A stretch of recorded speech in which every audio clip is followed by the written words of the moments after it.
If you have animals, you probably know that feed can get really expensive. As you can see behind me, our pasture is pretty much just sagebrush and rocks. So we have to feed hay to our large animals year round. And then we also have about 150 chickens this time of year, so the feed bill can get pretty spendy.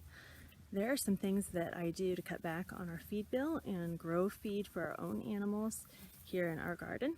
So I'm going to take you out there and show you what I do.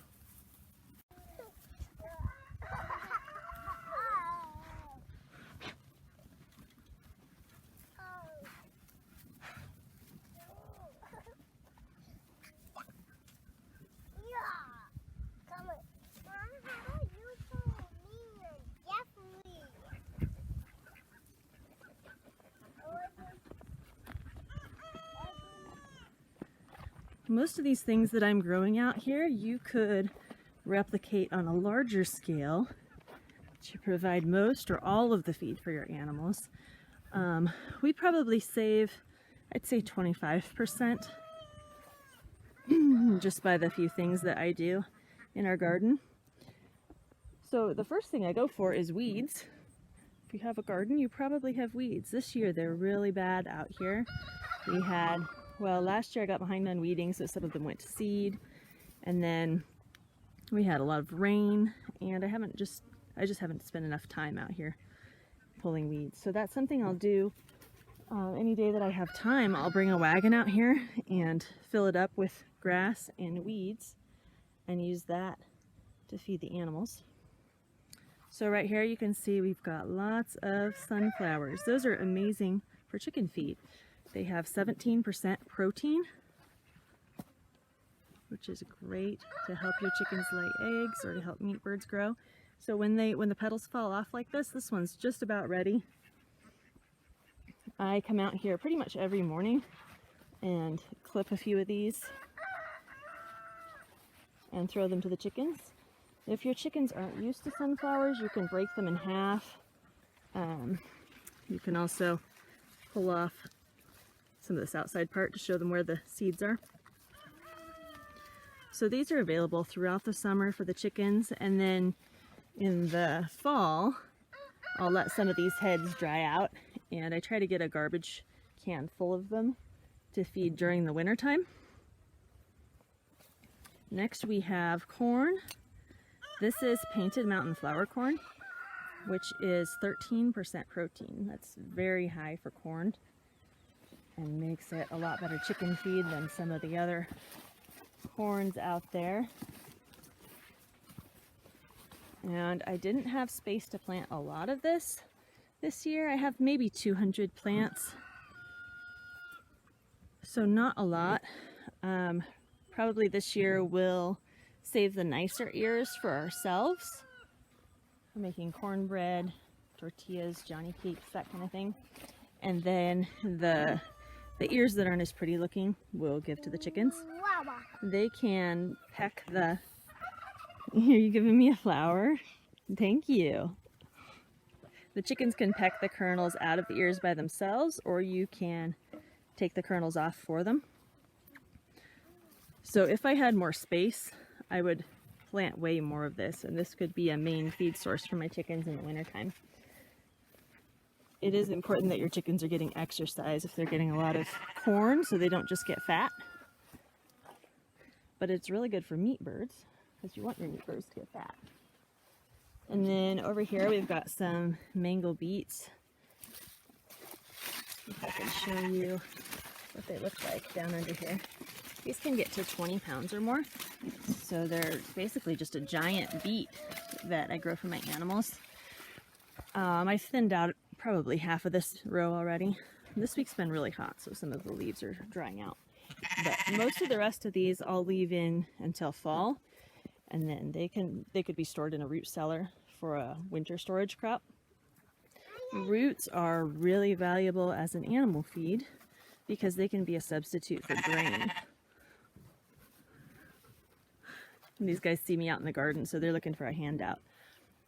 Most days I'll come out here and pick some things just for them. Kale is another one that we give to our animals.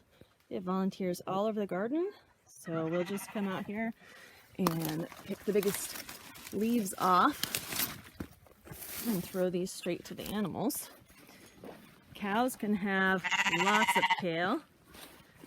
Goats you need to limit a little bit. I do maybe one bunch of kale for a goat maximum.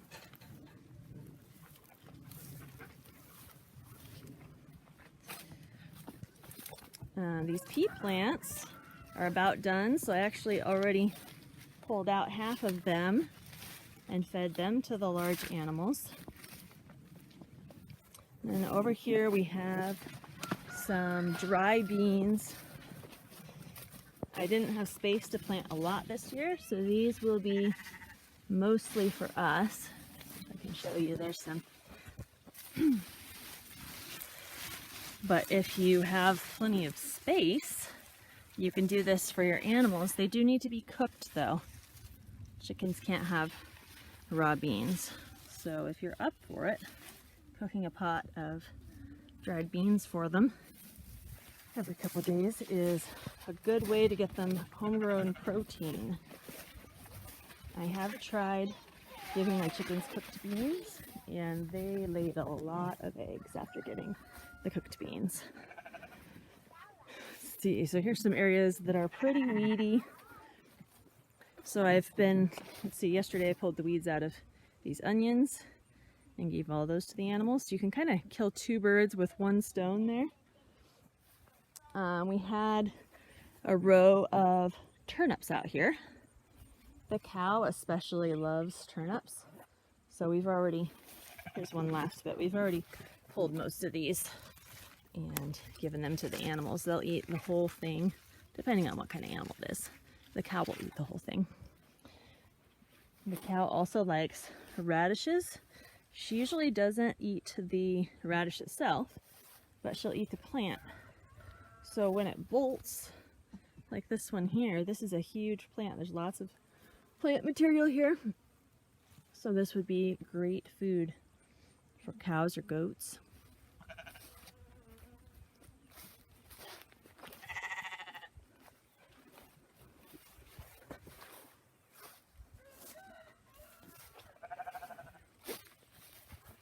Let's see what else we have here. These pathways have lots of grass and clover and alfalfa that we planted on purpose. And so I've already cut these back quite a few times this year to feed the animals. So I'll show you something else that I do every day here for the chickens mostly. And that is pick zucchini. We have a 50-foot row of zucchini and summer squash this year, which is a lot for a family. But I grow extra on purpose so that I can pick some of these for my animals. These are especially good for meat birds because it gives them something to peck at instead of pecking at each other. So we've found that they get along a lot better if I can throw them a couple of zucchini every day. That's something that's really easy to grow. Not a lot of trouble at all.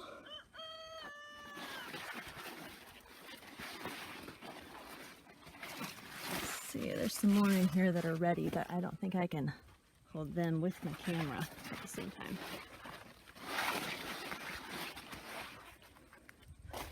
Some of these yellow summer squash are my favorite, so I save these for us and I give those to the animals. And then we've got our winter squash patch. I usually try to grow at least 1,000 pounds of winter squash. And some of that will be for us and some for the animals. The animals usually don't eat a lot of winter squash raw, but if you cook it, they will chow down. And you can give them the seeds too. Actually, when we cook winter squash for our family, a lot of times I will save the seeds and give those to the goat or the cow. And that's something else if you have there's a flower in the potato patch. The winter squash is something else that if you have the space, you could replicate on a larger scale. So I'm going to go give these zucchini to some of my meat birds.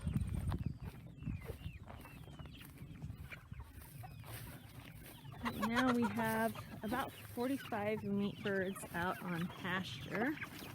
There's some more that are still inside. So these guys eat a lot. These are Buff Orpingtons and Americanas, and I think there's a blue cochin in this pen. And these are some hybrid Cornish rocks. There we go. They're just going crazy. That's a king.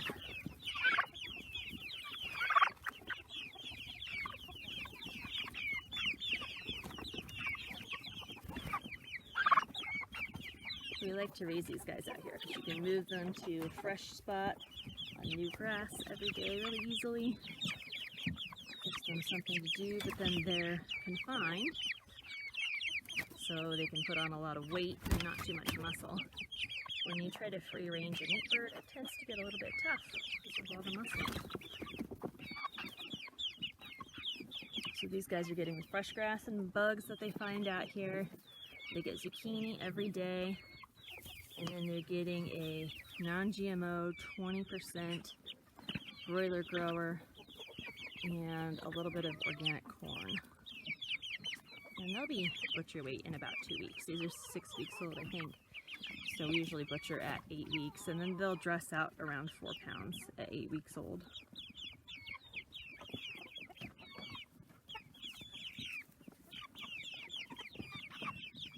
Alright, I'm going to head over and show you some things we do in our big chicken coop. So this is part of my main chicken run. We actually have 3 different paddocks here that we can close up. We used to plant wheat, barley, and peas in these and let it grow for maybe 2 or 3 weeks and then let the chickens in. I lost my source for non-GMO whole grains. So this year we're trying to get more grass and alfalfa growing. I did a dryland grass mix in the spring. It didn't come up great, but it did come up spotty, so it should spread and fill these out. And then we just rotate which one they get to go in. And they have some sunflowers and flax. There's some volunteer stuff in here too. Looks like some radishes. So that gives them some fresh greens to eat, gives them shade. They can scratch around in the shade and find more bugs and worms.